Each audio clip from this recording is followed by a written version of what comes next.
증인에 대한 2023년도에 있었던 1차 탄핵과 관련해서 질문드리겠습니다. 증인 2년 전 2023년 2월 8일에 재난대응조치 위반 그리고 품위 유지 의무 위반을 이유로 국회에서 1차로 탄핵 소추되셨죠. 네, 그렇습니다. 그리고 2023년 7월 25일 약 6개월이 지난 시점에 이곳 헌법재판소에서 재판관 전원 일치로 기각되셨죠. 네, 그렇습니다. 당시 증인에 대한 탄핵 소추가 기각된 사유가 무엇이었습니까?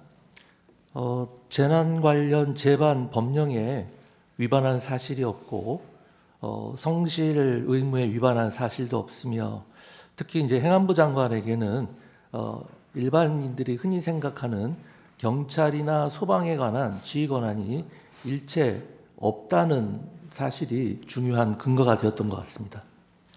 네, 을 제79호증 제시하겠습니다. 증인에 대한 탄핵 소추가 이태원 참사와 관련되었던 것은 맞죠? 그렇습니다.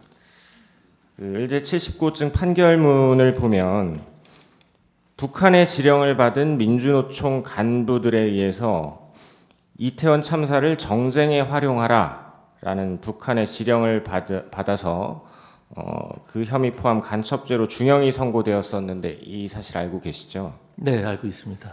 당시 이런 판결을 보시면서 어떤 생각이 드셨습니까? 그때 저도 이제 언론을 통해서 이와 같은 사실을 접했는데요.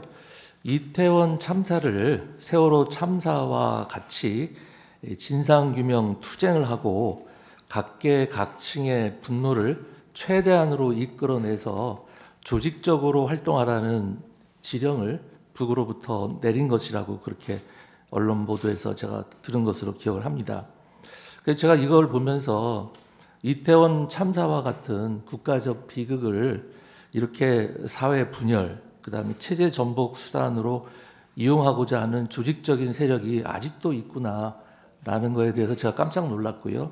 게다가 이것은 정말 영화에서나 나올 법한 일인데 지금 우리 현실적으로 우리 바로 옆에서 이루어지고 있구나 하는 이런 생각을 하게 됐습니다. 네, 증인은 이 1차 탄핵 소추로 인해서 167일 동안 직무가 정지되셨었죠. 그렇습니다. 이렇게 직무가 정지될 경우에 일반적으로 국정 운영에 어떤 문제점이 발생합니까? 일단 저희 행정안전부를 위주로 말씀을 드리면 행정안전부는 다른 부처하고 조금 특이성이 있는데요. 일반 행정이나 재난 관련에 있어서 총괄 조정 업무가 상당히 중요한 업무입니다. 근데 장관이 자리에 없게 되면 차관이 결국 그 역할을 하게 돼야 되는데 장관급 부처를 가지고 총괄 조정한다는 것이 대단히 어렵습니다. 그리고 또 이제 차관이 직무대행을 함에 있어서 차관 고유의 업무도 만만치 않은데 거기다가 장관의 막중한 업무를 맡아야 하기 때문에 사실상 공백이 생기지 않을 수가 없습니다. 그리고 새로운 의사결정이라든지 새로운 정책 추진은 아예 불가능한 것이고요. 그저 현상 유지에 급급한 그런 상황이 되게 됩니다. 그건 여러 가지 문제점이 있습니다. 네, 재난 관련해서도 문제점이 있다고 하셨는데 직무 정지 중에 경북 지역 산사태 그리고 오송 지하 차도 침수 발생했었죠. 그렇습니다. 당시에 재난 관리와 관련해서 어떤 문제점이 실제로 있었습니까? 잘 아시다시피 2023년 제가 직무 정지 기간 중에 굉장히 큰 집중호우가 있었습니다. 그래서 잘 아시는 바와 같이 오송 지하차도 참사가 있었고요. 경북 산사태에서 많은 분들이 희생하고 사망이 됐는데 무려 53명이 그때 희생을 당했습니다. 그런데 이제 재난에 있어서 가장 중요한 것은 뭐냐면은 지자체와의 협력이 가장 중요하고요. 지자체 외에 소방, 경찰, 군과의 유기적인 협력이 필요한데요. 이 차관이 재난 담당 차관이 따로 있는 상황에서 행정 담당 차관이 이 업무를 도저히 해나갈 수가 없습니다. 그렇기 때문에 상당히 지장이 있었다고 생각이 되고요. 뭐 다소 자랑 같습니다만 제가 복귀한 작년의 경우에는 이 53명이 사망한 때보다 더 많은 집중호우가 내렸음에도 불구하고 사망자가 불과 6명에 그쳤습니다.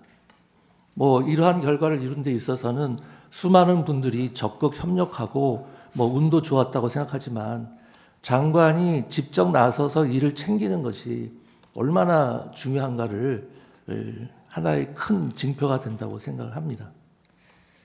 네. 그리고 행안부 업무 중에 지방금융과 관련된 것도 있으시죠? 예, 저희가 새마을금고를 감독하고 있습니다. 그 2023년 7월에 새마을금고 뱅크런 사태 발생했었죠. 그렇습니다. 당시에는 어떤 문제가 구체적으로 있었습니까? 그 당시 새마을금고의 연체율이 급등하면서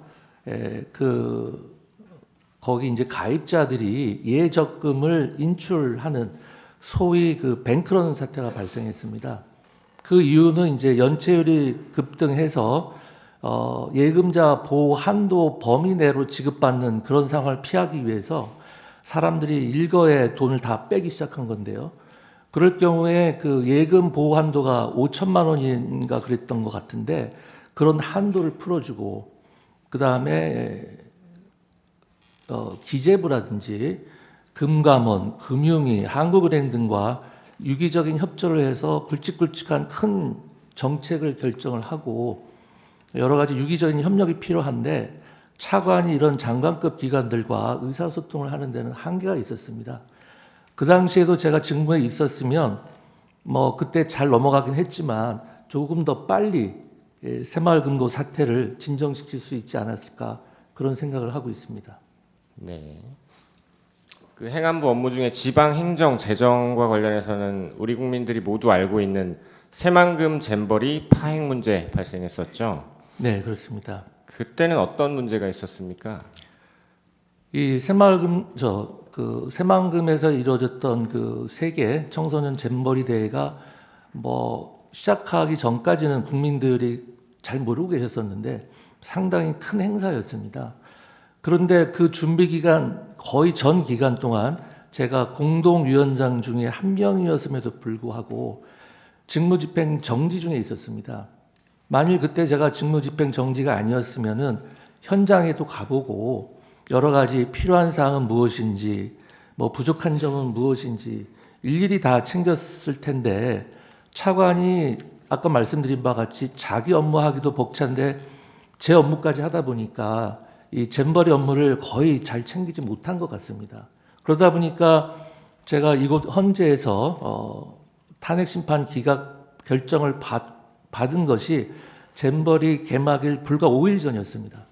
그래서 제가 기각 판결 받자마자 이 잼버리 현장을 가 보니까 정말 준비 상황이라든지 이런 것들이 참담한 상황이었습니다. 하지만 준비 기간이 거의 없었고 그나마 대통령께서 적극 지원을 해주시고 저희 행안부에서도 여러 가지 재정적 지원을 해서 뭐 우리나라 전 국민, 뭐 종교단체, 기업, 지자체 협력으로 그나마 큰 문제 없이 잼버리 문제를 잘 해결해 나갈 수가 있었습니다. 네.